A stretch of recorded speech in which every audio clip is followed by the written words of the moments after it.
Shalom, bien-aimés dans le Seigneur, téléspectateurs de Logos Télévision, vous tous qui nous suivez au travers les médias, au travers les réseaux sociaux, nous sommes dans la joie de vous retrouver dans ce nouveau numéro d'Ecclésia. Ecclésia, votre émission, Ecclésia, notre émission, cette émission de partage que vous suivez depuis un temps. Nous bénissons le Seigneur parce que depuis un temps nous recevons beaucoup de messages d'encouragement. Nous recevons beaucoup d'appels venant de divers téléspectateurs, ce qui nous renseigne et ce qui nous réconforte en disant que, en sachant que l'émission est vraiment suivie. Nous vous disons merci pour tout cela, pour tout ce que nous suivez au travers de tous ces moyens de communication. C'est un nouveau numéro d'Ecclésia aujourd'hui, une nouvelle thématique avec laquelle nous voulons entamer cette émission. Nous voulons partager autour d'un sujet important, un sujet qui tourne tout autour de l'Église. Nous l'avons intitulé « Le leadership chrétien dans une Église ». Le leadership chrétien dans une Église. Et avant de continuer, je salue mon compagnon, je ne suis pas seul, Albert Matakano, bonjour. Bonjour Thierry et bonjour à tous les téléspectateurs qui nous suivent. Voilà. Albert, le leadership dans une église chrétienne, le leadership chrétien. C'est le thème que nous allons partager aujourd'hui dans ce nouveau numéro d'Ecclésia. Et pour le faire, pour le décortiquer ensemble avec tous ceux qui nous suivent, nous recevons un habitué de cette émission. Permettez que nous l'appelons ici, parce que ce ne sera pas la première fois qu'il sera avec nous. C'est un homme de Dieu, c'est le pasteur Eric Piana, à qui nous disons bonjour aussi. Bonjour, Patrick. Vraiment. Merci beaucoup, pasteur. Merci pour votre présence. Vous êtes un habitué, parce que ce n'est pas la première fois que vous passez à cette émission. Merci. Pasteur, permettez directement que j'aborde cette première question avec vous. Je crois que nous avons tous compris le thème. Il s'agit du leadership chrétien selon la Bible. Le leadership chrétien dans une église. Et nous avons un verset. Nous avons un verset biblique, c'est celui de Matthieu 20, verset 28, que nous voulons exploiter avec vous. Oui, pasteur, le leadership chrétien en soi selon la Bible. Comment la Bible définit le leadership chrétien? Merci beaucoup pour la parole, la question adressée, Papa Thierry. Avant de parler de la définition biblique du leadership ou du concept leadership, je voudrais d'abord aborder la définition générale, parce que c'est un concept qui est quand même utilisé dans plusieurs disciplines. Et la Bible ainsi que la discipline chrétienne n'étant pas épargnées.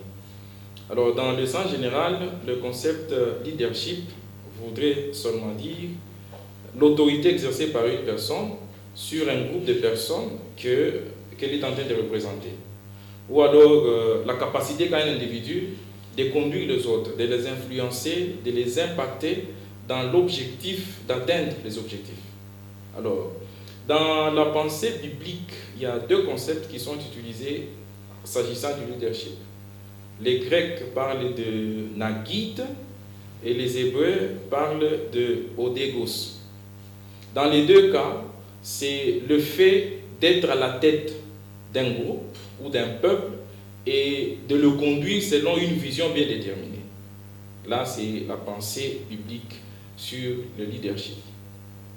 Voilà. La pensée biblique, c'est sur le leadership. Et en quoi consiste au fait le leadership dans les contextes d'une église locale? Vous avez dit c'est une personne qui a la capacité de conduire dans une église. En fait, dans une église, ça se passe comment, pasteur? Il consiste en quoi, en fait, le leadership dans une Merci beaucoup pour la question. En fait, dans une église, nous avions des leaders, des responsables. Il n'y a pas qu'un seul leader, il y en a plusieurs. Il y a d'abord un berger, entre guillemets, parce qu'il y a aussi un rapport entre le berger et le leadership. D'ailleurs, le mot berger représenterait mieux ou exprimerait mieux le concept de leadership dans une assemblée locale ou dans une église. D'autant plus que les deux sont en train d'assumer les mêmes tâches et les mêmes fonctions. Un berger comme un leadership a pour mission de nourrir les personnes qui sont derrière lui. Ils ont la mission de conduire, de diriger. Les deux ont la mission de prendre soin d'eux. Et donc, dans une église locale ou dans une assemblée, les leaderships trouvent sa raison d'être. D'abord le pasteur, entre guillemets, certains aujourd'hui appellent visionnaires. Ils sont là pour conduire le peuple de Dieu, soigner le peuple de Dieu, nourrir le peuple de Dieu ou diriger le peuple de Dieu selon l'appel et la vocation de ces derniers. Donc, dans une assemblée, non seulement les pasteurs, mais nous avions les leaders à plusieurs niveaux. D'autant plus qu'il y a le chef de département ou le responsable de département. Un responsable de département est un leader pour son département. Nous avions par exemple plusieurs départements qui sont en train de seconder l'activité pastorale, je ne sais pas, la mission du pasteur. Donc non seulement le pasteur est un leader, mais tous ceux qui travaillent avec lui dans les départements et dans les sous-départements sont d'office des leaders. Oui. Donc ce n'est pas un concept étranger dans une église, mais c'est un concept non connexe mais principal au sein d'une église. Un concept principal au sein d'une église. Donc, sinon vous avez bien suivi le pasteur, les présentateurs également. Donc, quand on parle de leader, dans une église, on ne voit pas directement seulement les visionnaires. Non. Mais par contre, ceux qui exercent, c'est une tâche d'encadrement. Les chefs de département, comme vous l'avez dit, sont également des leaders. Oui. Alors, parler du leadership ramène à la vision. Oui. Alors, nous sommes dans une église locale. Les visionnaires, c'est une seule personne, j'estime, et en qui Dieu a mis la vision pour l'église. Alors, quel rapport faites-vous entre ces deux concepts, c'est-à-dire vision et leadership? Oui, il y a un rapport étroit entre le leadership et la vision. D'abord, lorsqu'il s'agissait de parler des concepts, un leader ou tout leader est d'office un visionnaire. Pour quelle raison? Il sait où amener le peuple et la vision de la conduite du peuple. Mais un dirigeant tout court, un manager tout court, n'est pas forcément un visionnaire. Mais un leader, lorsqu'on parle d'un leader, il est d'office un visionnaire. Ce rapport est là. Donc, on ne peut pas trouver un leader qui n'est pas visionnaire. Non, ce n'est pas possible. Tout leader est visionnaire. Dans quelle raison? Le leader, dans sa conduite, dans ses tâches ou sa fonction, il sait quelle est la vision, où conduire le peuple, où amener le peuple. Il a la vision étroite de la direction du troupeau ou de ceux qui sont derrière lui. Un leader qui n'a pas de vision n'est pas leader. D'ailleurs, la vision est un trait caractéristique d'un leader. Un leader conduit son peuple ou conduit son troupeau par la vision. Oui. Mais on peut trouver d'autres dirigeants, entre guillemets des dirigeants, qui ne sont pas forcément des leaders. Oui. On a un leader à la tête avec la vision et peut être secondé par les autres qui peuvent ou ne peuvent avoir le leader et ne peuvent ou ne peuvent pas avoir la vision. C'est aussi faisable. Mais le leader, celui qui a la tête, doit avoir la vision. D'ailleurs, il est même conseillé que le leader puisse partager sa vision. Pour bien conduire, pour bien diriger dans le cadre de l'Église, pour bien conduire l'Église, pour bien diriger l'Église en tant que leader, vous devez partager votre vision. Faire de votre vision la vision de tout le monde. Et que chacun des membres ou chacun des éléments de votre troupe puisse s'approprier la vision, en faire la sienne. Dans ces conditions-là, la conduite sera plus facile et plus efficace. Un leader conduit les troupeaux selon la vision. La vision, exactement. Albert, vous avez une préoccupation? Certainement. En tout cas, c'est un thème très intéressant. Exact. Je voudrais d'abord revenir sur la lecture du texte lui-même. Nous sommes dans le livre de Matthieu, chapitre 20, à partir du 28e verset. Oui. La Bible dit, donc, 28e verset, la partie A. C'est ainsi que le Fils de l'homme est venu, non pour être servi, mais pour servir. Alors, je voudrais me limiter à ça. Alors, quand j'ai suivi les échanges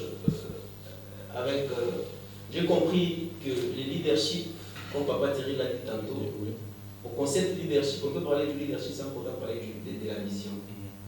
Mais je voudrais prendre les deux réalités et les mettre en face d'une église.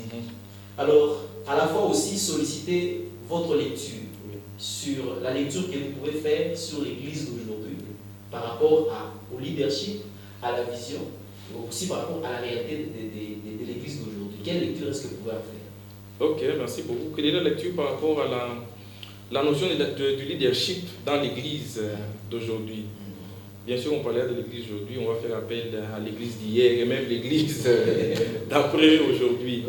Le leadership chrétien, ou le leadership qui doit s'exercer dans l'église actuelle, va puiser sa source dans le leadership de Jésus-Christ.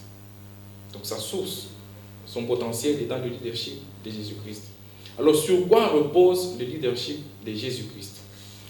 Lorsque vous lisez le livre de Jean, chapitre 10, verset 10, Jésus lui-même déclarait en disant « Je suis le bon berger qui donne sa vie pour ses brebis. » Il est le bon berger. Un leader qui n'est pas là pour être servi, mais qui est là pour servir et donner sa vie pour ses brebis. Donc en dehors de ce contexte, on quitte un leadership chrétien vers les autres types de leadership. D'ailleurs, vous allez me permettre que je parle aussi des autres types de leadership pour essayer de mettre un peu une différence entre le leadership chrétien et les autres aspects du leadership. Le leadership chrétien repose sur le modèle du leadership de Jésus-Christ, qui se présente comme un berger, un bon berger, ce bon berger qui a pu donner sa vie pour ses brebis. Nous distinguons 4 types de leadership chrétien. Je vais d'abord dans le chrétien. Parce que bon, ici je prends le mot chrétien au sens large, permettez. Je ne prends pas le mot chrétien au sens strict. Alors, dans le leadership chrétien, nous en avions 4 types. Le premier type, c'est le leadership théocratique. Dans le leadership théocratique, c'est Dieu qui est aux commandes.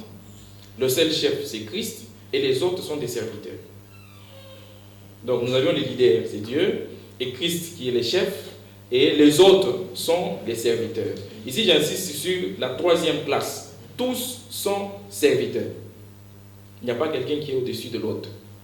Les autres sont en train de puiser sur la vision de Dieu. Et c'est tout. La deuxième catégorie de leadership, c'est le leadership autocratique. Dans le leadership autocratique, la direction est confiée à une seule personne. Nous trouvons ce genre de leadership dans l'Église aujourd'hui. La direction est confiée à une seule personne et la seule personne qui prend toutes les décisions. Les autres, vous subissez, vous mettez en application les décisions prises par la tête. Et là, nous parlons du leadership autocratique. 3e type de leadership, c'est le leadership bureaucratique. Nous l'avons aussi, nous les utilisons dans nos assemblées locales ou dans les églises. Dans le leadership bureaucratique, ici, la direction de l'association, la direction de l'église, est déterminée par un certain nombre de règles que nous appelons la constitution, le statut, la loi et le règlement d'ordre intérieur. Donc, toute personne est soumise à la constitution, au statut, au règlement d'ordre intérieur ou à la loi. Là, nous parlons de leadership bureaucratique. Et avant de terminer, nous avons le leadership libéral. Comprenez le concept, c'est du laisser aller. Chacun peut faire ce qui lui semble bon. Au niveau de paroisse, chacun peut avoir sa propre vision, diriger comme il semble bon. Au niveau de l'hiérarchie, la même chose. Donc, c'est un peu du laisser aller. Et pour terminer, nous avons le leadership monarchique. Dans le leadership monarchique, la succession de la direction se fait de manière descendante. Ça signifie la direction passe du père au fils, du fils au petit-fils, du petit-fils à l'arrière-petit-fils. Là, je prends l'exemple de l'église kimbanguiste et ils ont le leadership monarchique. Par rapport à votre question, vous dites quel est le type de leadership qui conviendrait le mieux pour une église chrétienne aujourd'hui? Est-ce le type théocratique? Est-ce le type bureaucratique? Est-ce le type libéral, monarchique, ainsi de suite?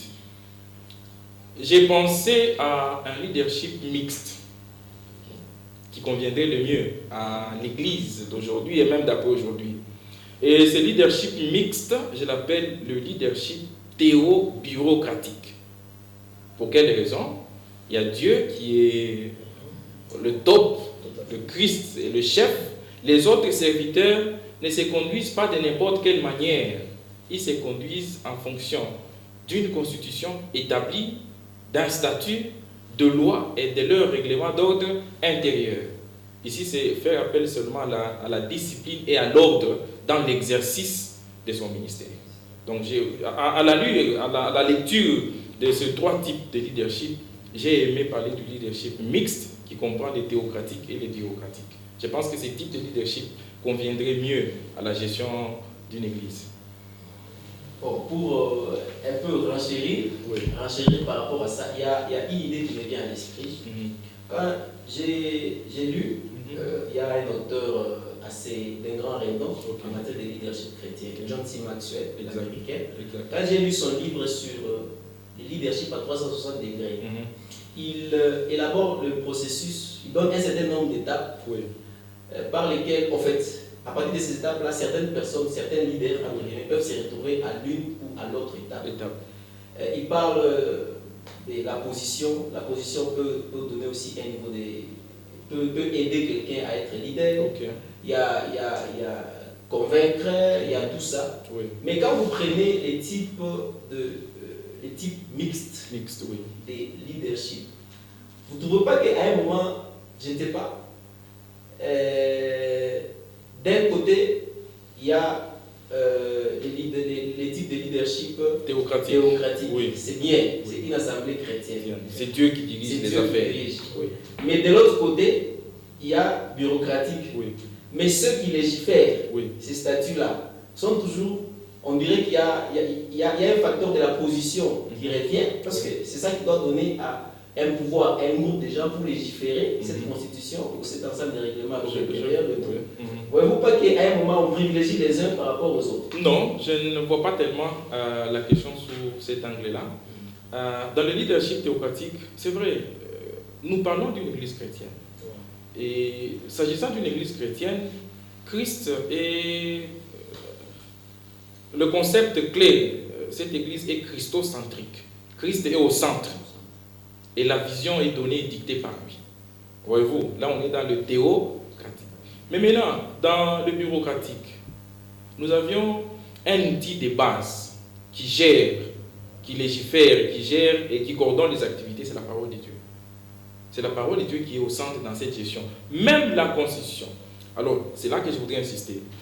Que ce soit la Constitution, que ce soit les statuts ou les règlements d'ordre intérieur, les trois ne peuvent pas aller à l'encontre de la parole de Dieu.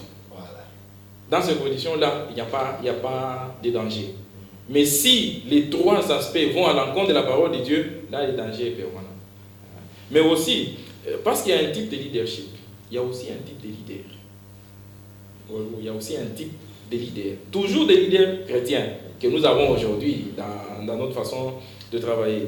Alors, parmi les types de leaders, nous en trouvons trois. Les leaders autoproclamés, les leaders désignés par les hommes, et les leaders désignés par Dieu. Trois types. Dans les leaders autoproclamés, quelqu'un s'est dit, bon écoutez, je deviens leader. Oui, ce n'est pas pour la première fois, même dans la Bible, lorsque vous lisez les livres des psaumes, les livres de Samuel, les livres de Nombre, il y a des gens qui se sont autoproclamés leaders. Les fils de Corée, ils ont critiqué Moïse, ils se sont dit qu'ils étaient à la hauteur de diriger le peuple. Et ils se sont mis devant. Absalom, il a détrôné son père. Il s'est autoproclamé leader. Là, nous parlons des leaders autoproclamés. Nous avons aussi des leaders désignés, nommés, proclamés par les hommes, pas par Dieu. Vous êtes en train de travailler, bon, parmi vous, certains se disent, bon, est-ce que nous pensons que telle personne peut nous diriger, ou telle personne peut être au-devant de nous? Mais là, il y a un danger. Lorsque vous lisez Osée, chapitre 8, verset 4, la Bible dit, c'est Dieu qui s'est plaint sur Israël. Le texte dit ceci. ils ont établi des rois sans mon ordre. Ça, c'est Dieu. Israël s'est établi des rois sans son ordre. Non seulement des rois et des chefs sans se référer à moi. Comprenez que Dieu n'est pas d'accord avec un leadership de désignation ou d'autoproclamer. Mais il est d'avis pour un leadership ou un leader par leadership. Les leaders qu'il désigne lui-même. Il y a deux textes qui m'ont plu là-bas. Le premier texte, c'est Jérémie chapitre 3, verset 15. Dieu dit ceci: je vous donnerai des bergers selon mon cœur. Je vous donnerai des bergers selon ma propre convenance et ils prendront soin de vous. Comment ça? Avec connaissance et discernement. Ça, c'est Dieu qui dit: je vais vous donner des bergers selon mon cœur, selon ma propre volonté, et ces derniers, ils vont prendre soin de vous avec connaissance et discernement. Ça, c'est le leader choisi par Dieu lui-même. Il y a un texte de 1 Samuel chapitre 13, verset 14. Lorsque Samuel a péché, Saül a péché, il s'est égaré de la voie de Dieu. Dieu lui dit ceci: maintenant ton règne va prendre fin. Et l'Éternel va se choisir un homme selon son cœur. Parler du leader, parmi les types de leaders, le type qui convient pour l'Église aujourd'hui, c'est les leaders choisis par Dieu. Ouais. Et ça, c'est vraiment un type qui est approprié, qui convient le mieux pour l'Église aujourd'hui. Pas un leader autoproclamé, pas un leader choisi par les hommes. Parce qu'il y a certaines personnes qui se trompent en disant, pas qui se trompent, mais qui s'encouragent, en disant la voix de Dieu. La voix des hommes, c'est la voix de Dieu. Pas nécessairement à 100%. Les hommes peuvent aussi se tromper. Donc c'est le leader qui est choisi par Dieu qui convient pour l'Église aujourd'hui. Mais Dieu vous fait accréditer. Oui, ça c'est toujours, Dieu vous accrédite et vous avez la capacité de conduire sans trop d'obstacles. Cela nous ramène à une préoccupation dans les processus du leadership. Oui.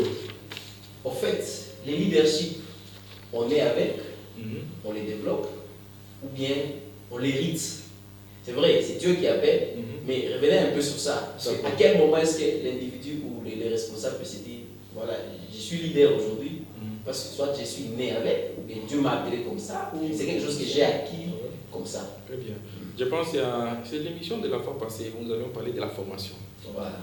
Regardez, lorsque vous prenez le texte que je venais d'évoquer tout à l'heure, je vous donnerai des bergers selon mon cœur, selon ma volonté, qui vont vous conduire avec connaissance.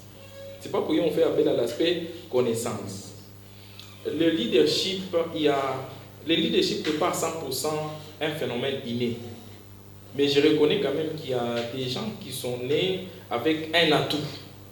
Donc, ils ont ces atouts-là de mener un groupe, de conduire et ainsi de suite. Mais à 70 ou 80%, c'est les résultats d'un apprentissage. Les résultats d'un équipement. Ça signifie Dieu appelle quelqu'un, il l'équipe. Dieu appelle quelqu'un, il le forme. L'homme est formé pour diriger. L'homme est formé pour conduire.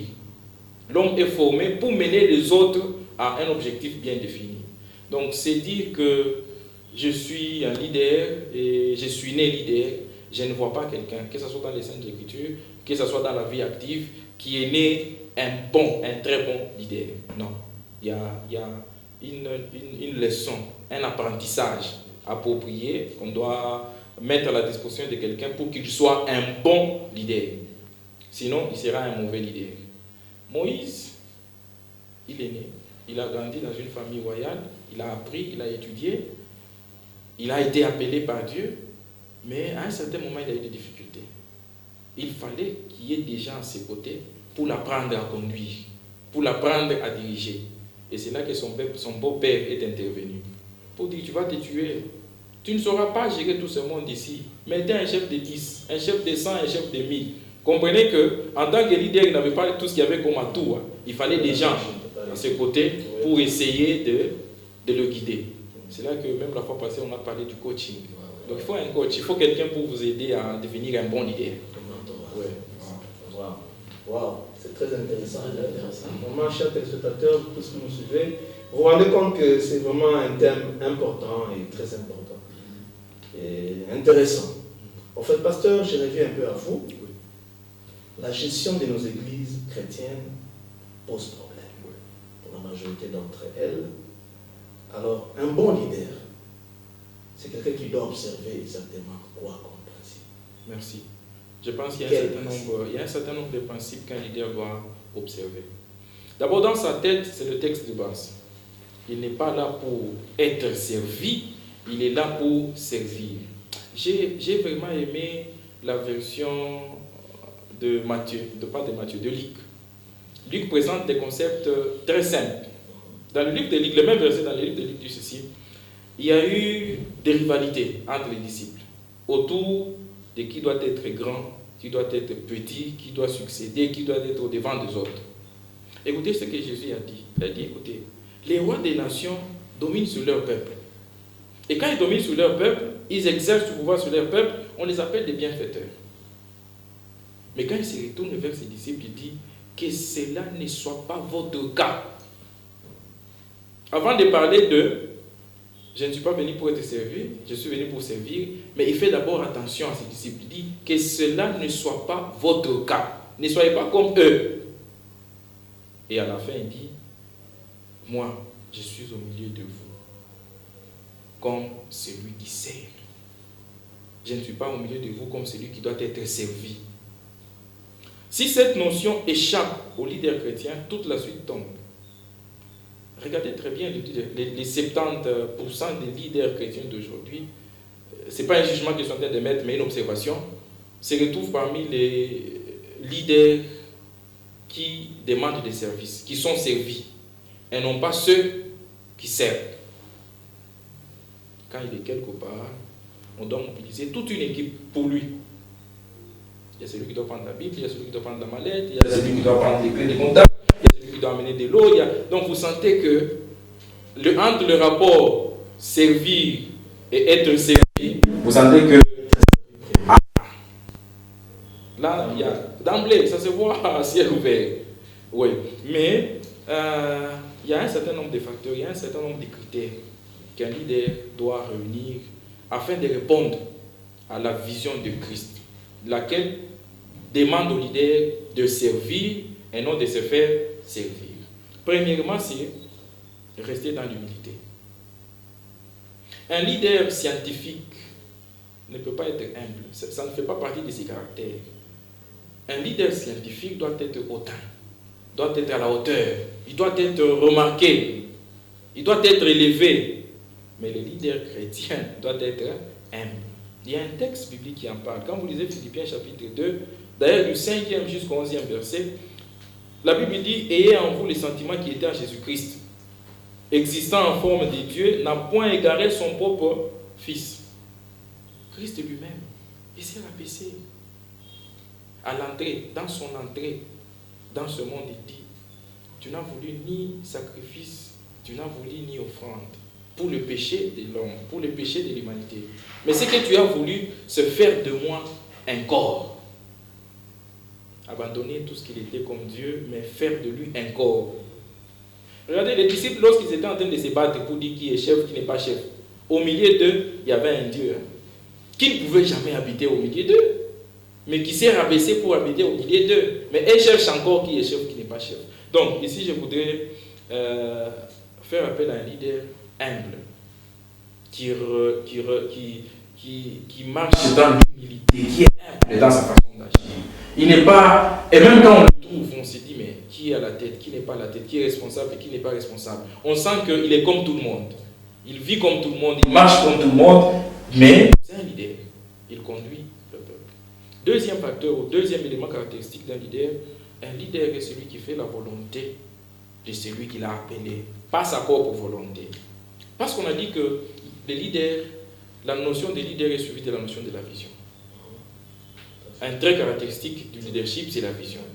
Or, on ne peut pas faire des choses qui sont en dehors de la vision.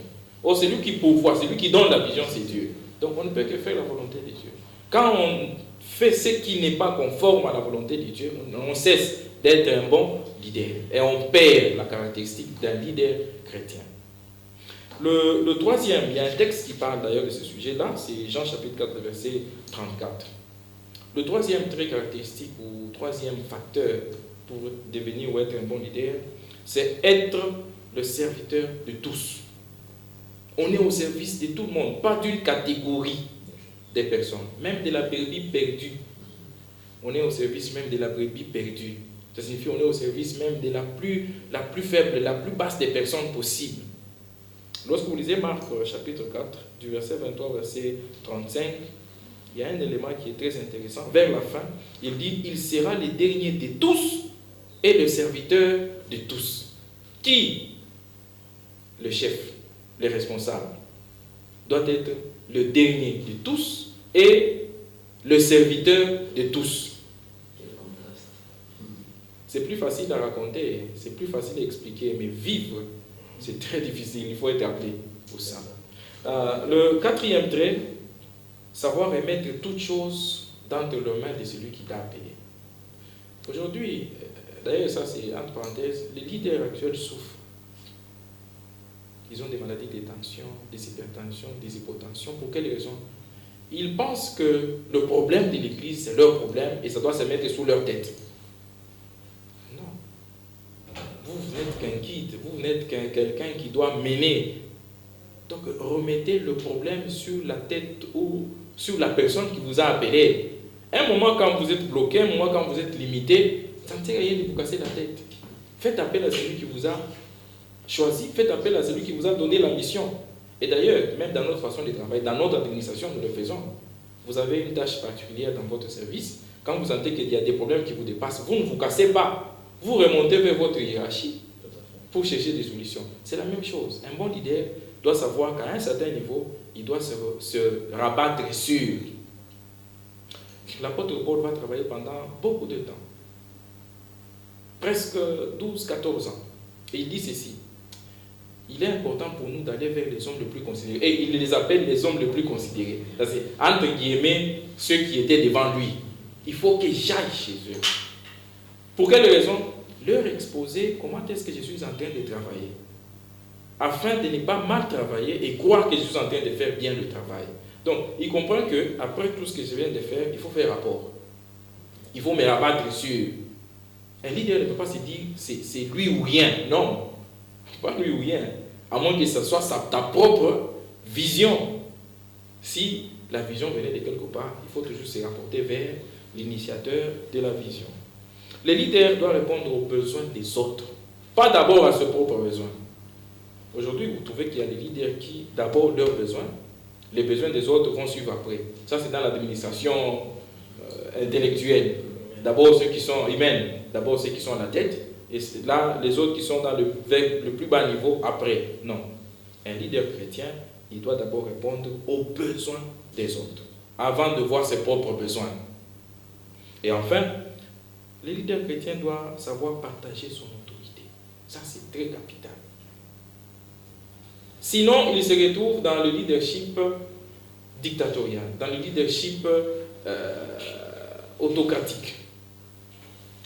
C'est vrai, vous êtes pasteur, vous êtes le numéro 1, vous avez de l'autorité, il faut partager cette autorité. Entre guillemets, partager votre vision. Tous ne peuvent pas aller chez vous. C'est de ça que Moïse souffrait. Parce qu'il devait recevoir 10 000 personnes. Il devait recevoir le problème de 15 000 personnes. Vous avez 500 membres et vous devez recevoir les membres qui ont des problèmes un certain mardi. Et il y en a 300 qui ont des problèmes. Vous comprenez qu'il y a des difficultés. Mais un leader doit partager son autorité. Il travaille avec des anciens qui sont pratiquement ses pasteurs assistants et il doit déverser en eux son autorité et la vision. De telle sorte qu'il ne soit pas seul chargé. Un leader n'est pas celui qui est irremplaçable. Un leader n'est pas celui qui, en fait, sans lui, rien ne peut marcher. J'ai trouvé certains serviteurs. Il n'y a pas eu culte parce qu'il était au champ. Il n'est pas rentré un peu tôt. Il n'y a pas eu réunion parce qu'il était empêché. Non, là il y a un problème, ce n'est pas un bon leader. Non, il faut partager l'autorité, il faut partager la vision.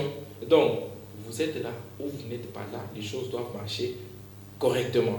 Parce que la vision est partagée et l'autorité aussi partagée. Voilà un peu en gros les quelques traits caractéristiques d'un bon leader. Wow, très intéressant. Je crois que téléspectateurs également l'ont constaté, que c'est vaste. Ouais, très vaste. C'est un sujet qui est très vaste, nous ne saurons pas l'épuiser en un seul numéro. Exact. Nous allons devoir prendre certains points et les autres, peut-être, nous pourrons les aborder lors d'une autre émission, lors d'un autre numéro que nous aurons organisé. Mais je voudrais, pasteur, rebondir un tout petit peu, parler un peu de vous. Je voudrais avoir un peu votre expérience. Les leaders bibliques, les leaders de la Bible, que vous avez souvent l'habitude de lire à travers toutes ces lectures que nous avons dans la Bible. Quel est ce leader qui vous plaît le plus et à qui vous aimez des fois ressembler? Et quelles leçons avez-vous retenues de ces leaders de la Bible? Merci beaucoup. Il y a deux types de leaders. J'aurais vraiment difficile à choisir un seul, parce que les deux n'ont pas la même dimension. Il y a un qui a une dimension de la divinité et une dimension humaine. Il y a le deuxième qui a justement la dimension humaine comme nous, les autres. La toute première personne, c'est Christ lui-même, un très bon leader. La seule leçon que j'apprends de lui, c'est l'humilité et le sacrifice. Ce qui lui préoccupe beaucoup plus, c'est faire la volonté de celui qui l'a envoyé. Et dit, ma nourriture est de faire la volonté de celui qui m'a envoyé. Ça, c'est la plus grande leçon que je retiens de lui. Le deuxième type de leader, qui est un homme comme moi, qui fait vraiment référence, qui m'inspire beaucoup plus, c'est l'apôtre Paul. C'est l'apôtre Paul. Sa vie et son ministère m'inspirent beaucoup plus. Un monsieur qui a su, à un certain moment, tout abandonner et s'est livré au service de Dieu. Parce qu'on a dit tout à l'heure que le bon berger, il est celui qui donne sa vie pour ses brebis. Il y a quand même des gens qui ont réussi de donner leur vie pour les autres. Il y en a beaucoup, mais je prends l'apôtre Paul. Quand je vois sa personne, quand je vois son aide, quand je vois son statut, ce qu'il était, accepter de tout abandonner parce qu'on a rencontré Christ et se rabattre au plus bas niveau. Imaginez-vous, il dit quelque part que j'ai appris à être content de l'état où je me trouve. J'ai appris à avoir faim, j'ai aussi appris à être rassasié. Il a appris pourquoi? Parce que ce n'était pas ça sa vie. Il avait une bonne vie, c'était un érudit, c'était un grand parlementaire. Il s'est rabattu pour apprendre des choses le plus bas possible. Et donc l'apôtre Paul m'inspire beaucoup dans son leadership, sa façon dont il s'est sacrifié pour la mission, la façon dont il se disponibilise pour l'œuvre de l'évangélisation au détriment de sa propre vie ou même de ceux qui sont derrière lui. Ouais. Vraiment. Albert, quelque chose à ajouter avant de passer à l'appel au salut? Bon, je voudrais peut-être, à moins de peut-être 30 secondes, si vous pouvez revenir sur une catégorie de leaders. Ce que moi j'appelle, en accord avec John C. Maxwell dans son livre que j'ai cité précédemment, les leaders qui se retrouvent à des niveaux intermédiaires. Parce qu'on a trop parlé un peu sur les leaders de la tête de l'organisation. Mais il se fait qu'il y a quand même un niveau de intermédiaire. Oui. Quel conseil est-ce que vous pouvez leur donner? Bien, un leader qui se retrouve à l'échelle intermédiaire doit travailler en relation étroite avec son supérieur. Il doit se mettre dans la tête qu'il ne peut pas, en aucun cas, remplacer complètement son supérieur. Il doit à chaque fois, à chaque moment, se rabattre sur son supérieur. Bien sûr, il va se retrouver à un certain moment devant des problèmes qu'il peut régler, qui font allusion à ses propres compétences. Entre guillemets, il doit reconnaître de quoi il est et il n'est pas capable. Il doit reconnaître de quoi il est et il n'est pas capable. Il ne doit pas à un certain niveau se rendre compte qu'il est capable de tout. Pourquoi? Parce qu'il est au niveau intermédiaire. Il doit se dire, là je suis capable et là je me rabats sur mon responsable hiérarchique. Ça c'est un. Des deux, il doit se laisser apprendre. Ça signifie toute sa vie, jusqu'à ce qu'il soit un leader à l'échelle supérieure, il doit continuer à apprendre. Il ne peut jamais se dire, ça suffit, je suis au top. Non, il doit apprendre chaque jour dans l'objectif d'être un leader à un niveau supérieur, au niveau 1. Deux leçons très importantes. Vous qui êtes leader, qui vous retrouvez à des niveaux intermédiaires, peu importe votre organisation, même dans les séculiers, au-delà de l'église, vous pouvez appliquer ces deux principes. Premièrement, les feedbacks par rapport aux visionnaires de l'organisation. C'est important. Deuxièmement, apprenez continuellement. Apprenons continuellement. Alors, nous sommes presque à la fin de ces numéros. Nous sommes obligés de suspendre un peu parce que la matière elle est grande. Nous allons voir comment faire pour qu'il y ait un autre numéro. Alors, nous voudrons revenir à vous qui nous avez suivis dans cette partie, dans cette émission d'aujourd'hui. Comme Paul, comme Saul, sous les chemins de Damas, vous êtes là, vous sentez que vous avez quelque chose en vous. Mais vous ne pouvez pas commencer l'œuvre si vous n'avez pas encore reçu Jésus-Christ comme Seigneur et Sauveur, personnel dans votre vie. Ça, c'est d'un côté. Mais de l'autre côté, vous qui êtes leader, soit au top, ou bien vous êtes leader à un certain niveau intermédiaire de votre organisation. Je pense que nous allons demander au pasteur de prier pour ces deux catégories. D'un côté, celui qui n'a pas encore reçu Jésus-Christ comme Seigneur et Sauveur, afin d'authentifier, d'accréditer la vision qu'il a. Mais aussi pour celui qui travaille déjà, mais qui constate que son leadership n'est pas de bonne qualité par rapport à ces numéros d'aujourd'hui. On doit être un leader serviteur, un leader diaconos. Okay. Voilà. Alors, pasteur, vous avez la parole. La prière. Oui. Merci, prions. Éternel notre Dieu, Père très saint et tout-puissant, nous voici devant toi et devant ton peuple, en train d'implorer ta grâce et ta miséricorde. Donne à ton peuple de bergers, des leaders selon ton cœur, des leaders selon ta propre convenance, des leaders qui vont conduire tes brebis avec connaissance et un esprit de discernement. Nous te prions d'équiper ce peuple, d'équiper ces leaders à te servir d'une manière engagée et à être attachés à toi, avec un cœur complet et une âme bien disposée. Seigneur, il y en a encore nombreux que tu as appelés, mais qui sont encore plus loin. Permets à ce peuple-là, permets à ces leaders-là de te reconnaître comme Seigneur et Sauveur et de se mettre sur le chemin. Épargne ton peuple de faux leaders, de faux bergers qui vont regarder les troupeaux.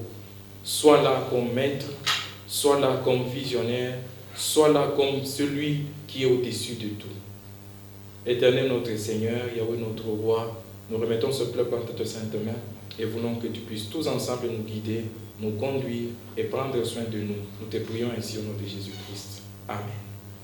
Amen. Nous voici au terme de ce numéro d'Ecclésia de ce jour. Nous faisons croire que ce numéro vous a plu et nous pensons revenir par rapport à ces thèmes que nous n'avons pas épousés lors de nos prochaines émissions, lors d'un autre numéro Ecclésia. Merci à vous tous qui nous avez suivis et ciao, à la prochaine.